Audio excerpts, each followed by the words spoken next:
Hello, thank you for being in a new video. This time I have with me the Nubia Z60 Ultra Leading version, and I'm not going to do a full review because it is exactly the same as the Nubia Z60 Ultra, but with a change exclusively in the processor, which is not even a change from one generation to another, but it is a change integrating the processor that has Snapdragon 8 Gen 3 overclock. However, this change could perhaps affect the camera a bit. And since it is a device 100% focused on the camera, I'm going to give you a review specifically how is the camera of this model that has this processor. The rest of the features you can learn about in the video review of the Nubia Z60 Ultra without the lead-in version surname. So let's get started.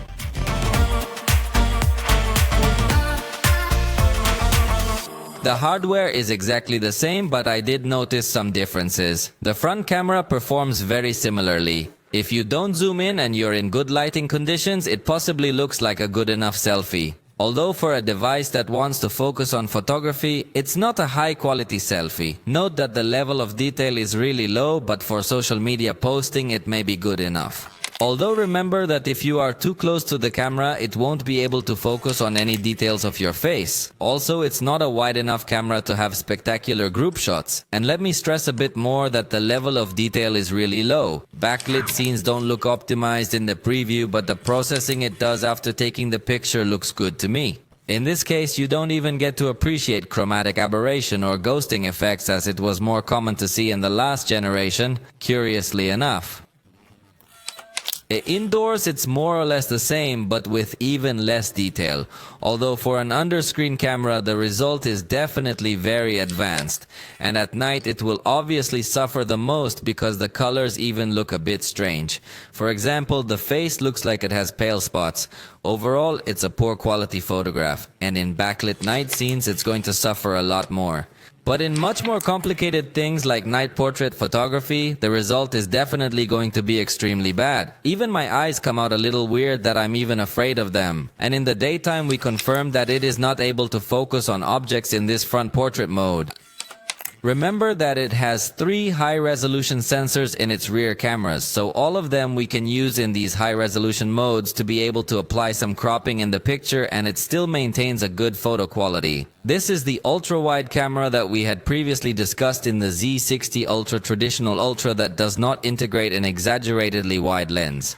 The main camera also gives us a good quality in terms of high resolution mode, allowing us to apply some cropping still with a good level of detail. And the telephoto camera has exactly the same performance. Notice that we can even make out what was out there on that sign in the distance, so it does have a good level of detail in the high resolution mode. In fact, in this case, interestingly, I think the color rendition has changed from the last model where we generally saw very saturated colors. In this case, it seems to me to have much more natural colors. The ultra-wide camera still has a bit of distortion and chromatic aberration, especially in the edges, but it is not something really serious.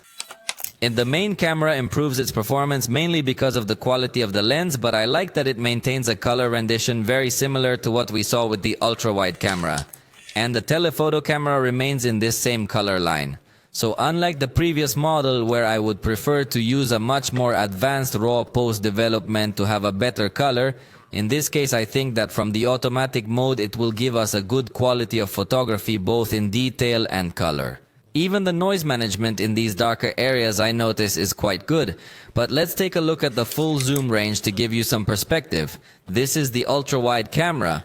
I'm applying a crop now to have a 21mm focal length, but it's obviously virtual, it's not a lens specifically, and even though it's a crop, it doesn't really look like it's capable of maintaining optical quality. So you're going to be hard-pressed to get a good photograph in the 19 to 34mm range.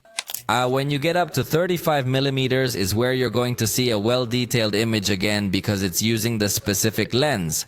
And at 50mm you notice that it again applies a crop, but in this case it does seem to maintain a lot more quality than what we were seeing in the previous crop. So I think you can still get a good picture at 50mm. From there you can jump to 85mm where the third lens is present and see how good the detail is. It really seems to me that it is a camera that handles textures and details very well with a very good quality. We then crop to 170mm. And in this case, I think the cropping works well because it manages to maintain a good quality. You can see the texture of the mesh, for example. So up to this point, I would say that we have the maximum zoom with good quality. Then we get to 357 millimeters, which would be 10x zoom in this cell phone. But remember that the calculation is different because the main camera is 35 millimeters. So in other cell phones, this would be roughly equivalent to a 15x zoom. And here the picture quality is still good, even though you can already tell it's digital zoom. Now you're looking at the 30x zoom on this cell phone, which on other cell phones would be equivalent to about a 44x zoom. And the maximum zoom is 50x.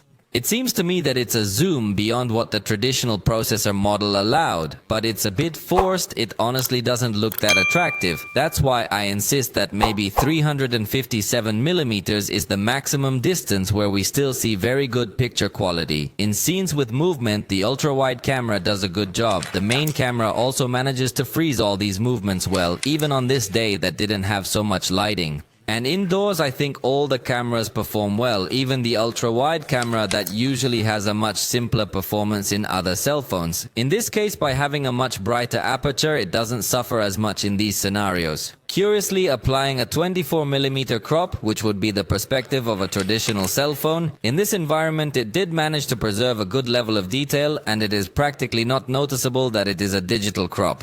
Then the main camera has an excellent performance again, with good noise management and good color saturation, and the 85mm lens again delivers the same quality, although in this case it already had to do a 1 out of 20 exposure. So it was a long exposure, but thanks to it having optical stabilization, you notice that we don't see a blurry result or anything like that, quite the opposite. We see an excellent level of detail even in these scenes that are not so brightly lit. And at night, they will also give us an excellent result. Note that the ultra-wide camera has virtually no noise, something difficult to find in smartphones where usually the ultra-wide camera always has a lot of noise and little detail. So here it delivers with good quality. And please note the details at the bottom to notice the difference when you use the night mode. Now with the night mode, the details are much sharper, so yes, it would be advisable to use the night mode if you want to have a bit more detailed pictures, because in color and noise management it does a good job from the automatic mode. The main camera also has excellent quality at night, balances very well the most illuminated areas, maintains good color saturation and detail even in the darkest areas, and completely free of noise. And with the 85mm camera, it's pretty much the same. I'm surprised to have such good performance in a camera that has f3.3 aperture. It's very low light, but it's because it has optical stabilization and good noise control even at very low ISO that it achieves this picture. Although it does not have such a good detail due to the noise control it produces, but I think that in general the photograph is of good quality. And for photography and very dark conditions, note that the preview with the 18mm lens doesn't look bad at all, I insist, because it has f1.8 aperture. Most ultra-wide lenses on other devices have f2.2 aperture. So here we see more light coming in even from the preview. The result actually is quite good. We are going to find good color saturation, virtually noise-free photography, and a sufficiently high level of detail. The truth is that for this level of darkness in which we were, it is an excellent photograph with the ultra-wide camera. The main camera curiously gives a very similar result. I was expecting a slightly higher level of detail, but overall it's very similar quality. And when you try to use the telephoto camera in these kinds of very dark conditions, you're really just using digital zoom. And once I saw how well it performed in those conditions, I dared to try it in an even darker condition. Notice that the preview with the main camera looks extremely dark. And in this scenario, the ultra-wide camera is the one that surprised the hell out of me. Look at the amount of light it is able to collect. Obviously, it won't have a good level of detail because I insist it was a very dark situation. But I find it very curious that the main camera has a darker result than the ultra-wide camera. Something very strange, because usually the ultra-wide camera is darker than the main camera, but here the opposite happened. In fact, in the previous model, we also see that the main camera has more light than the ultra-wide camera. So here the behavior is a bit strange. Possibly with an update, they can optimize it. In backlit conditions, the preview is not well optimized. But notice that in the ultra-wide camera, we find a very good balance of highlights and shadows. And in this backlight scenario, I confirm that it is practically free of chromatic aberration. Something curious, because in the model with the traditional processor, we saw much more chromatic aberration. In this case, I can only perceive it in this area, but the picture is very good. With the main camera, the same thing happens in terms of light and shadow management. With a good balance, good detail, and all positive. And with the telephoto camera is exactly the same. It maintains this good balance between highlights and shadows with a very good level of detail. For macro photography, this is as close as you can get with the main camera to small objects. Obviously, the blur effect will be very aggressive and also very spot on, so it's not so easy to take macro photos with the main camera. However, the device automatically can activate a macro mode and use the ultra-wide camera with digital zoom to be able to focus on much smaller objects, and the result is that it is very good. Although it is curious that the watermark shows that it is 35mm, because it is actually using the 18mm camera. We can tell by the f1.8 aperture it has. But overall, the macro photography is of good quality as well.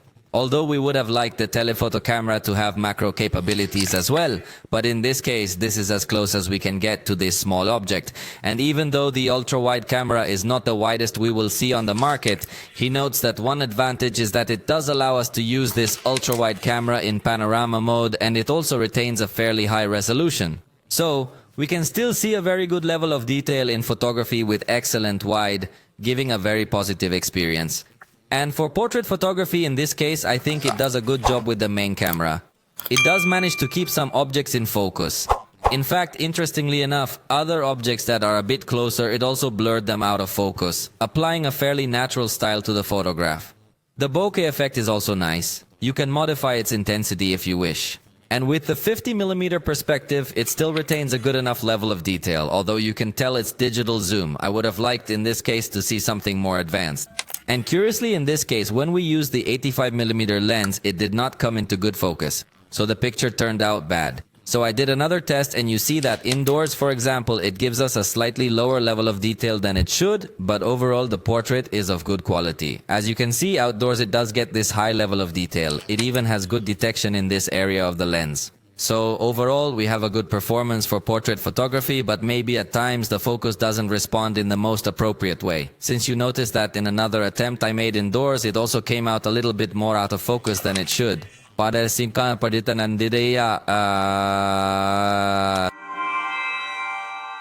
Here's an example of a 4K recording at 60 frames per second, although it could even go up to 120 if you wish. In fact, one thing I liked is that both the ultra-wide camera and the main camera can record in this same quality, and it looks excellent. The telephoto camera also has this capability, although you have to stop the recording and start it again, because even though all three cameras record in this quality, you can't make the swap without stopping the recording.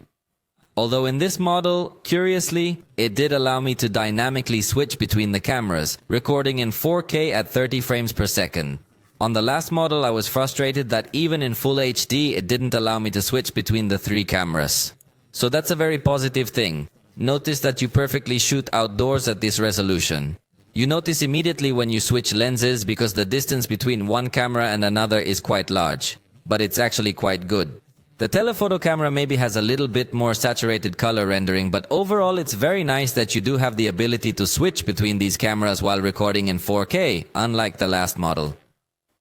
In an indoor scenario, note that the ultra-wide camera does have a bit more noise present, which I find very curious, having such a good aperture as we had already seen in other examples of the photograph. But in video, even the main camera seems to suffer in this indoor scenario, so it seems that the video recording quality does come up a bit short when you don't have good lighting conditions. Also, the telephoto camera is going to have this noise and graininess present, so it's not as nice as we had seen it behave in still photography. In backlit conditions, note that it does give us an excellent result, balancing highlights and shadows well, although when the face is a little closer to the camera, it perhaps overexposes a little more the illuminated areas, and the focus also seems to get a bit confused at times. Interestingly, the main camera performs slightly worse, overexposing some of the lit areas at times, but overall I think it does perform well in light and shadow balance. It's just worth noting that noise will also be present in the shadows, so those are things that could definitely use some improvement. And with the telephoto camera, note that it also maintains a good performance. In this case, the focus doesn't seem to get as confused as we had seen in the past model. Simply when it stops detecting the face, it gives priority to focus on the background, but in light control it does very well.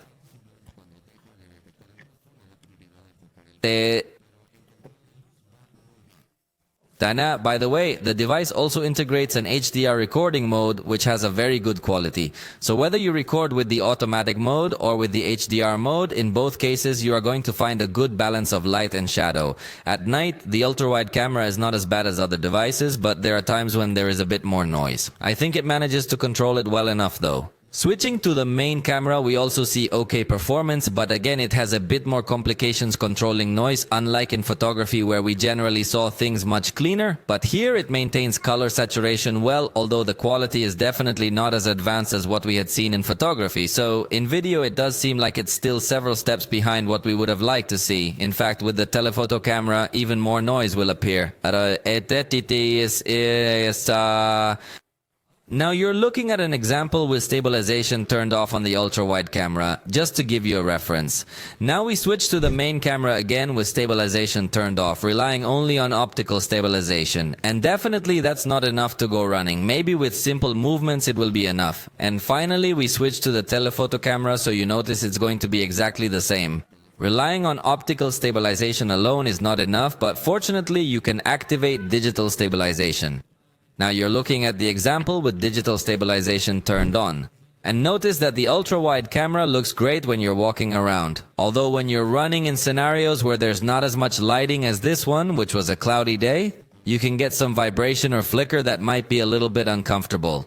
With the main camera, perhaps it improves in these aspects, since both when walking and running we will see a good quality. And finally note that with the telephoto camera we will also appreciate a good stabilization. In that sense it does not disappoint at all. It also integrates a super stable mode that's going to go full HD at 60 frames per second with the ultra-wide camera. But again, there is this little blur that is quite annoying when you're running. Regarding the focus, note that it does a good job. In this case you won't have such an even focus on small objects as we already saw in the picture, but it is an accurate focus, it reacts smoothly, it doesn't have a reaction both on the ultra-wide camera and on the main camera. So the behavior is really good. Perhaps in subtle movements it does not adapt the focus with such speed. You do notice a lot the moment of refocusing.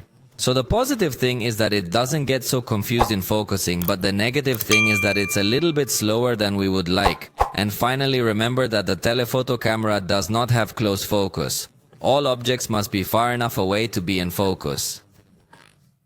The portrait recording mode does make a correct blur in the background. It has a regular detection. Notice that when it stops detecting the face, it disables this effect and does not modify its intensity depending on whether I am near or far from the camera. So it's a really simple effect. Fortunately, it does try to keep some objects in focus, but it doesn't do it with 100% accuracy, so it's not really recommended. The only good thing is that it does allow us to use a telephoto perspective with this same mode, but the performance is still exactly the same, plus it's only in full HD. The fast camera is not stabilized, and that produces that the video does not look so advanced. Also, the slowest it goes is 15x, which for people movements may be too fast. And it goes at a low bit rate, so if we pause the video at any time, you will notice that it looks very pixelated and with low level of detail. So even though the video is in reality, it is not really intended for fast motion action scenes. However, if you have this device completely fixed and you want to record a landscape, you could achieve very impressive things with greater detail. In this case, it could go up to 1800x, so you could even record plant growth. So it does have very good fast motion capabilities. In slow motion it's perfect because it allows us in 4K at 120 frames per second, which is definitely something that is extremely attractive because of the good level of detail that it has, and obviously the slowness. It's also going to allow us to go at 240 frames per second, but obviously the resolution is no longer 4K but full HD. But either way, it's still a good slow motion mode if you want to have attractive effects. In fact, it can go up to a super slow motion of 480 frames per second, but it applies a crop on the sensor, so you have to be way off if you want to capture motion well. And you're also going to notice that it's only in HD, so the level of detail is even lower. The front camera is not at all recommended for video recording because you see all those reflections it generates from being underneath the screen. So it produces a very strange feeling. In backlight, it has a very bad performance. It looks like you have the camera stained by your fingers, but believe me, it was completely clean. It's just the fact that it's under the screen that produces this sensation. Even in some scenarios, you get to see a kind of grid and matrix of how the pixels are placed. So it is not recommended. Indoors, we are going to appreciate less this kind of spots, but more noise because of the low light input it has. And try to apply a high contrast to avoid noise, but the result is that the truth is that it looks like a much cheaper cell phone, so it is not recommended. And at night, it will be even worse. Definitely a complete disaster. I do not understand the decision to put a camera under the screen in a device focused on photography, because it really produces a very bad result in video recording. In the front camera, we will not find slow motion mode or fast motion, but portrait mode where the background is blurred. But definitely the result is very simple and very bad. Even the color looks very pale, it doesn't keep objects in focus and more. I definitely did not like it. What it does integrate is a dual recording mode to show both the rear camera and the front camera. And note that in this case you can move this floating box to the position you want. You can also make the front camera the main camera, although you can't resize this little box. But notice how it does have focus enabled, and you could even switch to a split screen mode all this without stopping the video recording. However, if you want to zoom in, you do need to stop the video recording and start it again so you can switch to other cameras on the back. So look how curious. I was expecting it to have very similar performance to the model that has the Snapdragon 8 Gen 3, because it's practically the same processor, just with a little bit more frequency. But it seems that this device, somehow they optimized it better. Because if we see that, for example, it allows us to switch between the 3 lenses when recording in 4K. That had been my main complaint in the traditional model. And the colors don't feel so saturated anymore. So I really do see a higher quality in the camera of this device, although there are still several things it could improve on. For now, we have come to the end of this video. I hope you liked it. If you did, you know you can point it out, and we'll see you next time.